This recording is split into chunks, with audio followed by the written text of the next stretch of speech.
supplements, stimulants, and drug trends. Let's get into it. Yes, another video about supplements, stimulants, and that ever popular word, steroids. This is going to be one with a little bit of a difference. What I want from this is education, implementation, and also a little bit of, I don't know, realism maybe, or just reality of a situation, things that you see giving you perspective, and hopefully once you leave this video, you'll number one, still like me, and number two, have a bit more of a sense of what it is you're looking at when you're seeing people like myself on social media, on Instagrams, in the gym, in really cool edits and things like that. Because I think what happens a lot of the time is people get lost in a perception that isn't really real. But we'll get to that later. Let's get straight into this with protein powders, like this.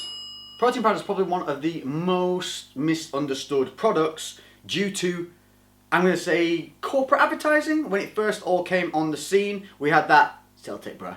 Those OGs of YouTube will understand the sell tape bruh tagline, and it was because we had these crazy advertisements from a brand known as Celtec that would show pictures of guys before and after that were designed to make you think that by taking this one single tub of protein they'd packed on 18 pounds of solid ripped shredded muscle in 2 days, cinema voice included. It was all bullshit. Yep, sorry to tell you guys, all those pictures that we used to see on those tubs, which is why we don't see them anymore, was complete and utter nonsense. But what it made people think was that protein powders were more than they were, and this stigma has kind of stuck around with those products since that time. So what I want to do is break it down. What is a protein powder? They are usually a whey or an isolate, and they are derived from milk wheys as a rule. So they're a milk product, a milk-based product, a dairy product. They are what was originally a waste product, in fact, until they found out obviously high protein content and how these can be created to create a dry powdered substance which could be used to boost protein in milkshakes. Hence along came the protein shake. Then we had the whole world of egg whites and things like that, but they're all pretty solid. They never really had this image. But the protein powders, people still have an issue. Protein powder is no different. Are you listening? No different. I mean, no, damn different. To food. It's a powdered food. Think of the words. Supplement. Protein supplement. What does that mean? A supplement is something that you add in alongside an already well structured routine, implementation procedure, whatever. In this case, it's something you would add in, you would supplement an already good diet. That's the food you eat. Diet isn't a word that means that you are on something that is restricting weight. Your diet is what you eat on a daily basis, what you take in, the nutrition you give your body. That is your diet, whether it's shit or it's really good. So don't use the word diet as thinking it as being something negative or something where you're being restricted. That's what you got to get out of your head. So a protein powder is something you put alongside your diet to help you hit targets you have hopefully already derived to be able to grow, to meet the goals, the demands, whatever it is that you're setting your body up to try and do. In terms of bodybuilding, you want to grow more muscle, so you work out what your body needs protein-wise each day to help you with protein synthesis, to help you develop thicker muscle fibers, to also help you recover, keep your immune system up, yada yada yada. Now a protein powder, all it is, if you can think of it like this, it's like a super chicken breast. It's no different. It's no different. So, when people say, dude, I took this protein powder, I was like, it said have 2 shakes a day, I had 12. I had 12, I ain't gained no muscle, shit. Which is what happens. This is what's happened. Saying protein powder doesn't work is like saying chicken breasts don't work. Yeah? That kind of brings it into perspective for you. What they do is allow you to hit a protein target easier in a busy day, or if you're a person that has a low appetite, struggles to get a lot of meals in. You do not need supplements. You could do all these things to hit targets for your food through whole food. But supplements can help make your life easier. But when you realise this is all they do, you get a more realistic expectation of what's going to happen when you start taking them. Because I think a lot of people write things off because they expect too much from a product. They expect too many things to happen in too short a time. These products are basically just food alternatives.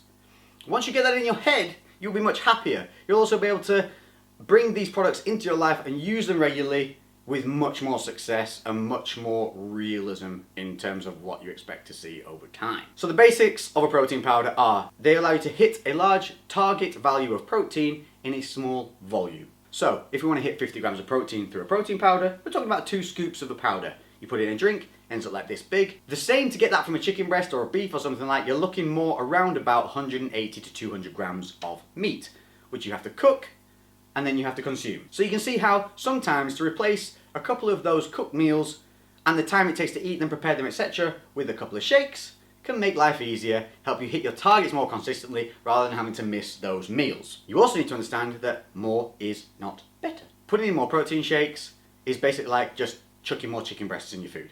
That's all it's going to do. But the downside of it is, chicken breasts are not going to make you shit through the eye of a needle and have to run to the toilet every half an hour or make you the most hated person in an elevator. So yes, there are some downsides to starting these new things in your diet. Just like anything else, if you haven't eaten something ever before, your body's going to react in a certain way until it gets used to it and develops the bacteria, etc. that it needs to take it. If adverse effects carry on after about, 2 weeks, maybe, then your body probably doesn't agree with whatever it is you're taking. Adjust, change, try something different. One other really quick thing about the taste and the flavour and the fact that people say that they taste like crap.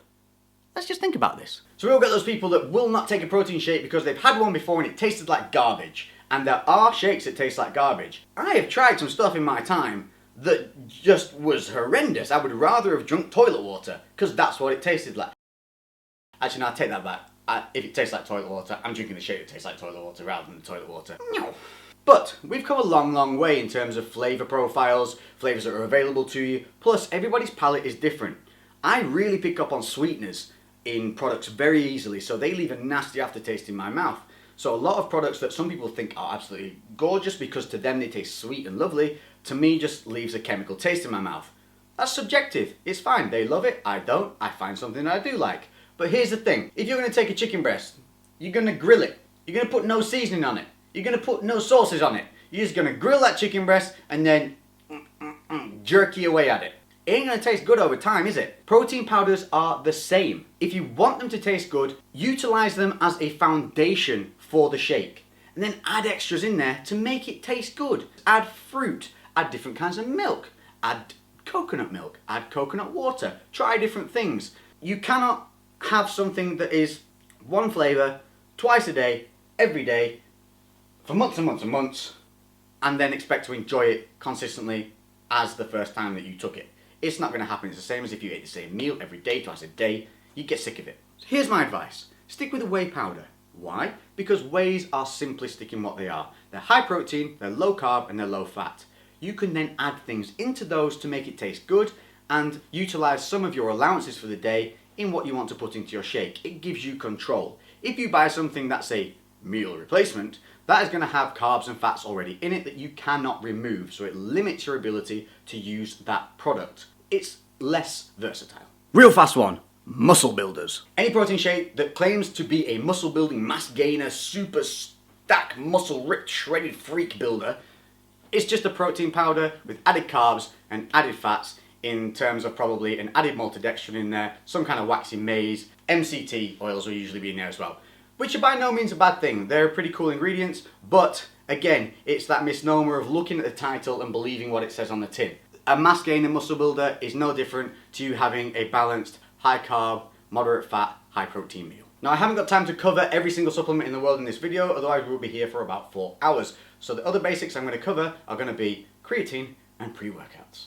The most common one being creatine monohydrate. Absolutely fine to use. Most people will use this with no issues, no side effects, and happily take it every day if you find that it makes you a little bit bloated, that doesn't agree with you. There are other variations such as CREWCAST and they are all fine as well, but start with the mono because it's cheap, it's effective, and to be honest with you, alongside whey protein, creatine is probably one of the most studied, most researched, and best bang for your buck supplement that you can add into your diet. What does it do? Creatine is already found within the body. It's in the muscles. Normally you get it dietarily from red meats, fish. Creatine is utilized within the process of creating ATP. ATP is energy, so it's got energy output. So supplementing your diet with creatine basically means you can replenish your creatine stores after training to help optimize your body. You're basically refilling the glass. It is a really useful little tool to help you be able to essentially have a greater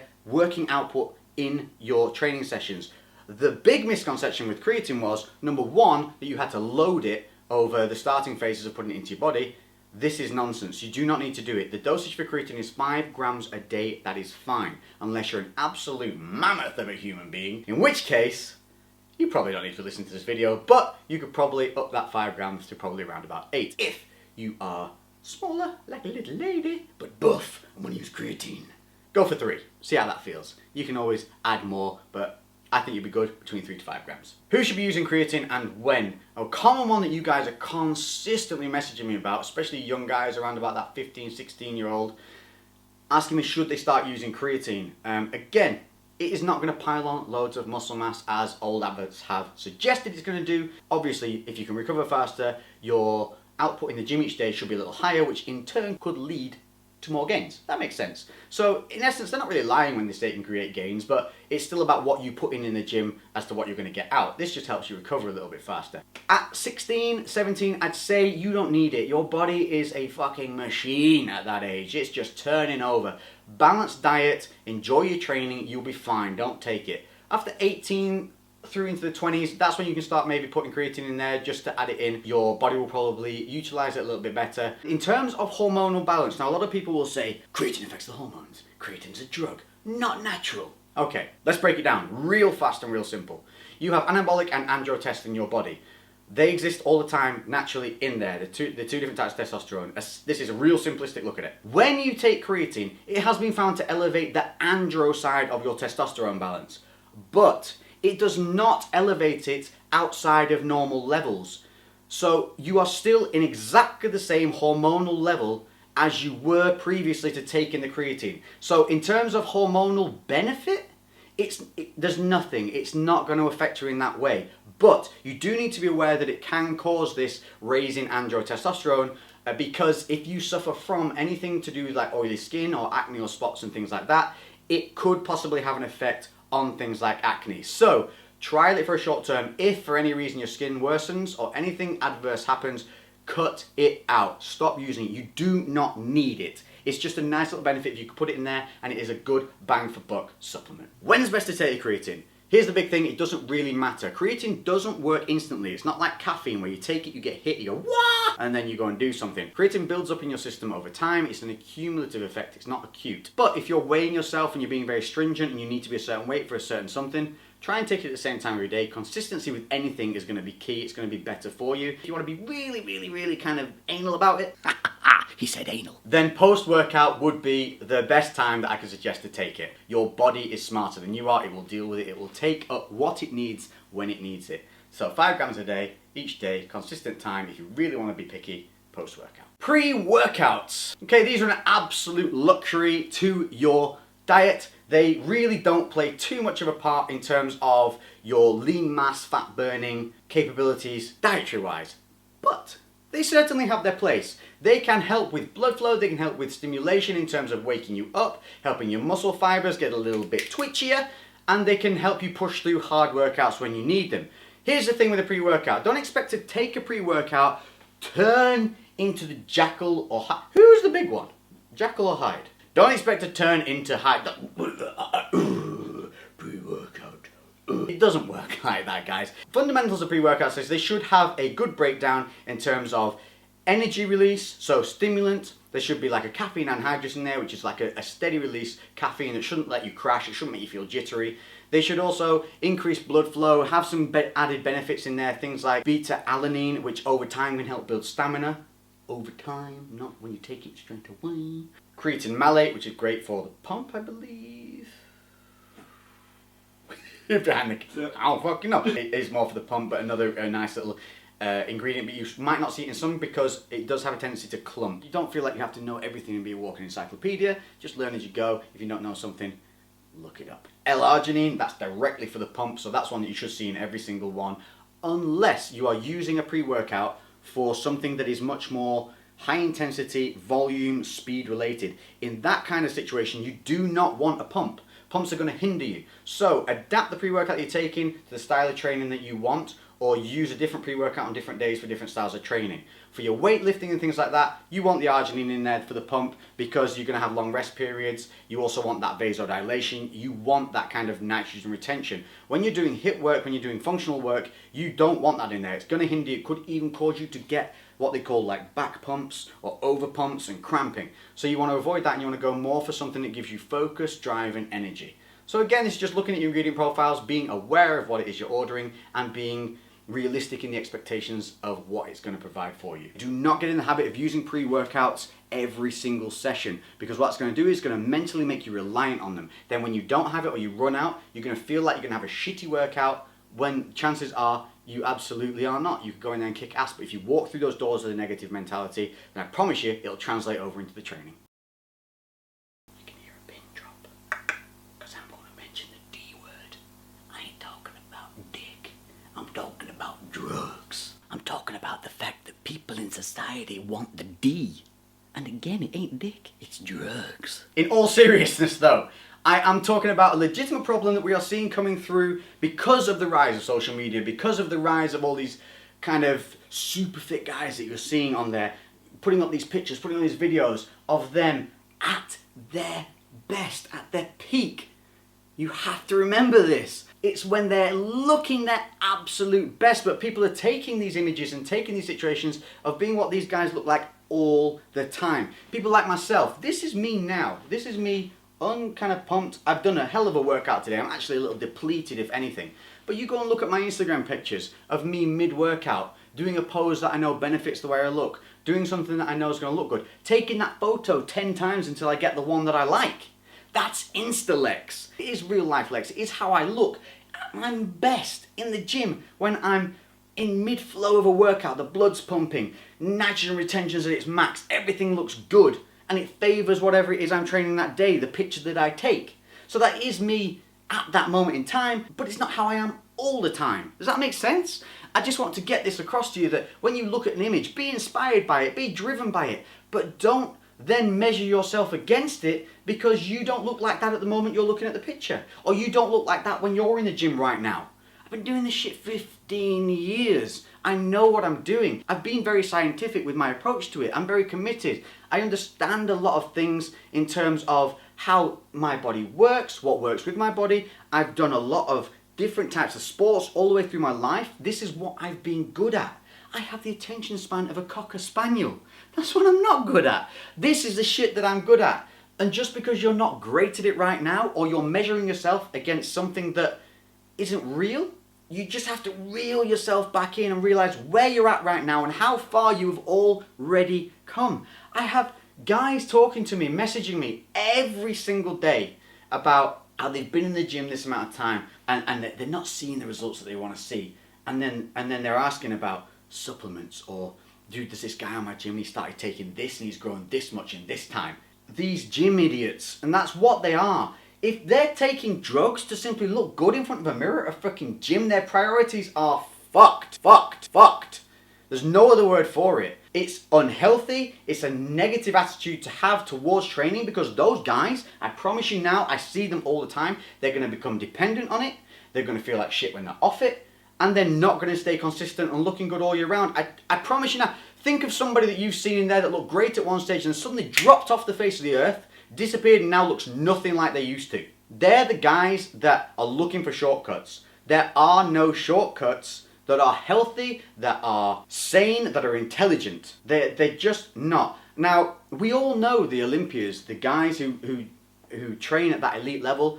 Yes, they're not natural, but those guys are one in like what, 200,000? And they're doing it for their living. So the risks of what they're doing might well be worth it for the lifestyle that they now have and how they live. But it's not worth it for you to look good in a fucking mirror at a gym, or to impress somebody else, or to think that you should be further ahead than you are. If you've been training for under 10 years, you're still new to this shit. Your body has a long way to go. It's got so much left to give you. It is by no means at its peak, at its best.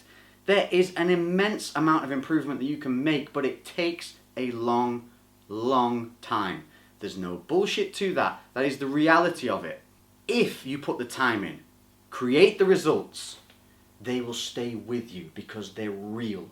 The guys who are jumping on things that blow them up and balloon them up and put pounds and pounds of, and it is just weight. The body can only grow muscle at a certain rate, even on anabolics, which is why you've got guys now coming back from the old school days saying, listen, this is what we used to take as Olympians.